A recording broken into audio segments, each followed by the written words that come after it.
2000-ൽ തുടങ്ങിയ Kolalamb real estate പദ്ധതി പൊളിഞ്ഞത് 2008-ൽ. ചങ്ങരംകുളം സ്വദേശി സക്കീർ ഹുസൈൻ, പാറമ്മൽ ഹൈദർ, കോലളമ്പ് അബ്ദുള്ള എന്നിവരാണ് റിയൽ എസ്റ്റേറ്റ് പദ്ധതിക്ക് പിന്നിലുണ്ടായിരുന്നത്. അന്വേഷണം തടസ്സപ്പെടുത്താൻ പല ഘട്ടങ്ങളിലും ശ്രമമുണ്ടായി. അന്വേഷണ ചുമതലയുള്ള ക്രൈംബ്രാഞ്ച് ഡിവൈഎസ്പി പ്രക്ഷോഭിനെ സ്ഥലം മാറ്റിയത് വിവാദമായതോടെ പിൻവലിക്കേണ്ടിയും വന്നു.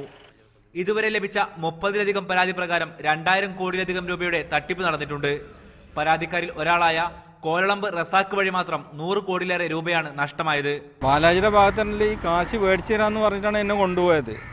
എന്നിട്ട് അയാൾ ഈ കേസില്ലാന്ന് എഴുതി മേടിക്കുന്നുണ്ടായത്. അവിടെ ചെന്നതിന് ശേഷം എന്നെ വാതിലടച്ചിനോട് എഴുതിക്കുമ്പോഴാണ് എനിക്ക് മനസ്സിനെ ചതിക്കായിരുന്നത്. കുന്നംകുളം സ്വദേശിയായ അലൈഡ് ഹസനെ അന്വേഷണത്തിന്റെ ഭാഗമായി പോലീസ് കസ്റ്റഡിയിലെടുത്തു. ഇതോടെ അന്വേഷണം CPM നേതാക്കളിലേക്കും നീണ്ടു. മുഖ്യപ്രതിയായ സക്കീർ ഹുസൈന് പിന്നീട് ജാമ്യം ലഭിച്ചു.